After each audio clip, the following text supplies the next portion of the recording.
Bismillahirrahmanirrahim. Assalamualaikum warahmatullahi wabarakatuh. Pak, perkenalkan dengan saya Dr. Enggar. Dengan Bapak siapa?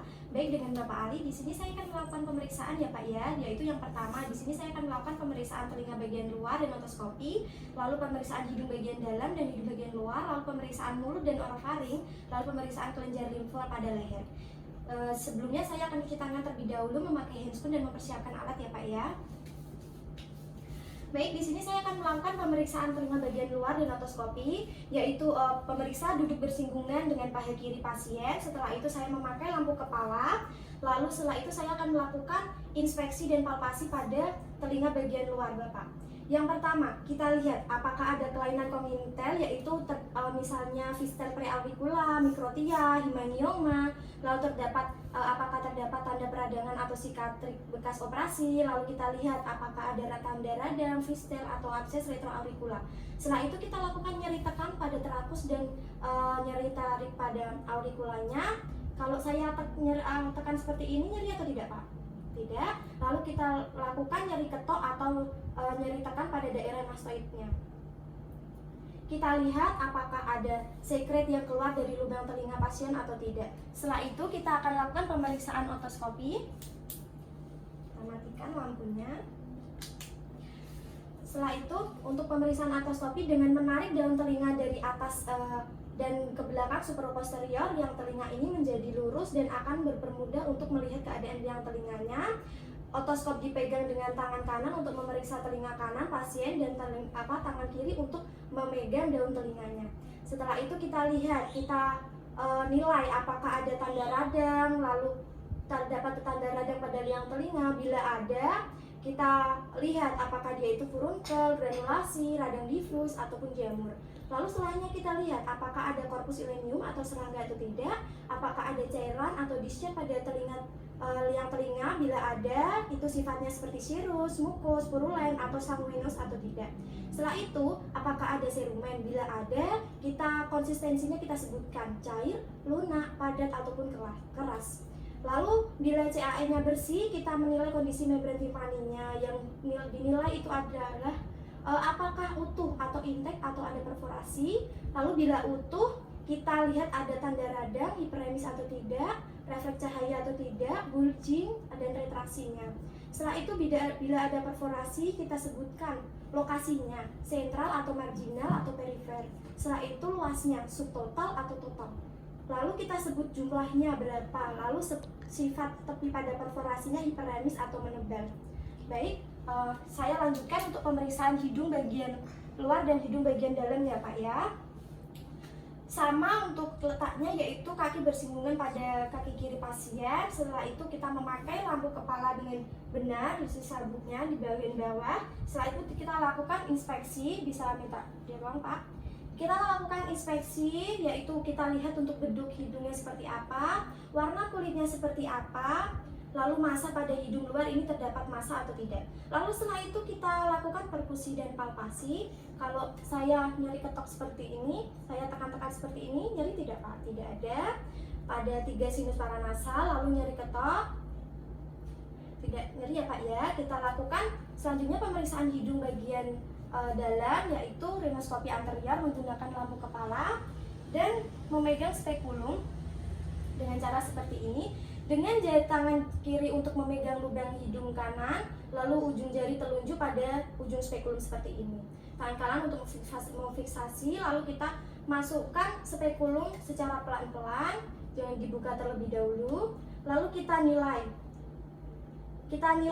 menilai mukosanya hiperemis atau pucat, lalu septum deviasi atau tidak, lalu konkanya dia ini hipertrofi, lalu sikretnya ada atau tidak. Bila ada, deskripsikan apakah dia ini sirus, mukoid, purulen, masanya seperti apa, terdapat massa atau tidak, lalu terdapat korpus aluminium atau benda asing atau tidak.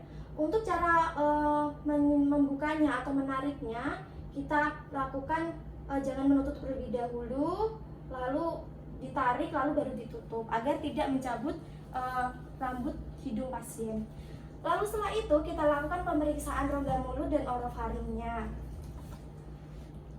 Kita lakukan dengan spatel, sama duduk pasien dan memeriksa bersinggungan kaki kirinya. Setelah itu kita memakai lampu kepala, memfokuskan pada arah mulutnya dan orofaringnya. Kita minta tolong Bapak untuk membuka lebar mulutnya. Nah, seperti ini. Lalu saya akan menaruh tongus petalnya ini pada 2/3 anterior lidah. Kita lihat, lakukan inspeksi pada kofum orisnya. Untuk lidahnya, ada bislek atau tidak, lalu bentuknya seperti apa, lalu ukurannya seperti apa, pergerakannya seperti apa. Lalu kita lihat untuk gigi geliginya, apakah karies dentis, terutama premolar dan molar rahim atas untuk etiologi sinusitis odontogen. Lalu setelah itu, adakah gigi dengan perubahan posisi bentuk? Minta tolong buka mulutnya ya, seperti itu. Lalu kita lihat mukosa bukal dan gingivanya, adakah benjolan atau massa, stomatitis, ulkus, gingiva yang bengkak atau tidak. Lalu terdapat, kita lihat untuk uvulanya, uvulanya di tengah atau tidak. Bila tidak simetris, curiga ada paresis nervus 9 atau ada desakan dari abses peritonsiler. Kita lihat untuk palatum molenya simetris atau tidak, lalu pilar anterior dan posteriornya simetris atau tidak, lalu hiperemis atau tidak. Setelah itu kita lihat tonsilnya. Bisa dibuka mulutnya Pak? Dibuka mulutnya Pak. Seperti itu. Terima kasih ya Pak ya, mohon maaf. Lalu kita lihat apakah tonsilnya ini membesar atau tidak. Bila membesar, nyatakan dengan ukuran TT, yaitu T1, T2, T3, T4 untuk tonsila palatina kanan dan kiri.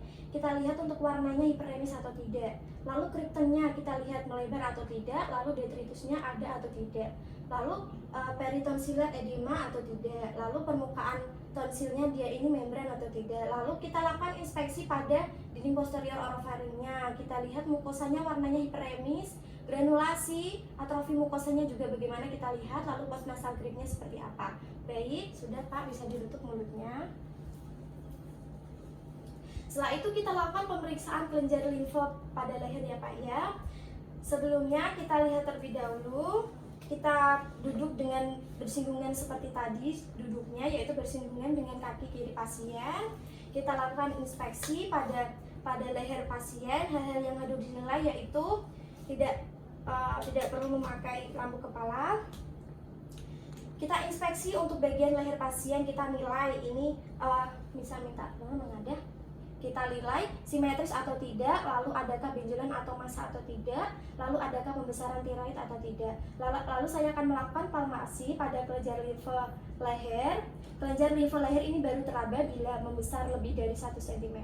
Palpasi dilakukan berada di belakang pasien.